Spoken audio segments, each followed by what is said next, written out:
उस गड्ढे में गिरे हुए मेंढक बाहर नहीं आ पाते। वो कोई गहरा गड्ढा नहीं है, जोर से कूदे तो मेंढक बाहर आ जाएगा, लेकिन आज तक उस गड्ढे में गिरा कोई भी मेंढक बाहर नहीं आ पाया। कारण जानते हैं? मान लीजिए कोई एक मेंढक गड्ढे में गिर गया तो चारों तरफ से 10 मेंढक आकर, अरे ओ भाई गिरना ही था तो इसी गड्ढे में गिरा क्या? इसी गड्ढे में मेरे दादा गिरे थे, बाहर नहीं आ पाए। इसी गड्ढे में मेरे मामा गिरे थे, बाहर नहीं आ पाए। भाई अब तू गिरा है, तेरी किस्मत में गड्ढे का ही दोष है, इसलिए तू गड्ढे में गिरा है, बाहर आने का कोई चांस नहीं है। ऐसा कहकर सब जब ऊपर से बातें करते हैं तो कोशिश करने वाला मेंढक भी कोशिश करना छोड़कर उसी गड्ढे में मर जाता है।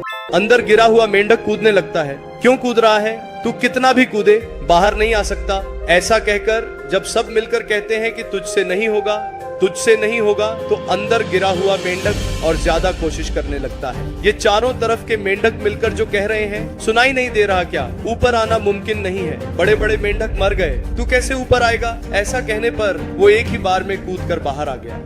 ये क्या, हमने इसे इतना हतोत्साहित किया, इतना हमने इसे बाहर आने से रोका, ये बाहर कैसे आ गया? ये कहकर उन्हें समझ नहीं आया। बाद में देखा तो वो एक बहरा मेंढक था। बहरे मेंढक को उनकी बातें सुनाई नहीं दे रही थीं, लेकिन जानते हैं वो क्या देख रहा था? वो ये देख रहा था, मतलब उसने सोचा बाहर आ, तू आ सकता है।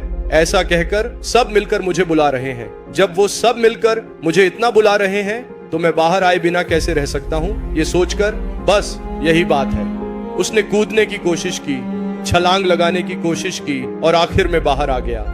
उसने कूदने की कोशिश की, छलांग लगाने की कोशिश की और आखिर में बाहर आ गया। हतोत्साहित करने वाले दुष्ट और बुरे लोग होते हैं। उनकी हतोत्साहित करने वाली बातें तुम्हारे कानों में न पड़े तो ही अच्छा है। उनकी नजर में अगर तुम बहरे बनकर रहो तो ही अच्छा है। तभी तुम अपनी कोशिश कर पाओगे, अपने संघर्ष में तुम जीत पाओगे। अगर तुम्हें जीवन में आगे बढ़ना है, जो सोचा है उसे हासिल करना है, तो ऐसे कूड़ा कचरा बकने वालों की बकवास तुम्हारे कानों में बिल्कुल नहीं पड़नी चाहिए।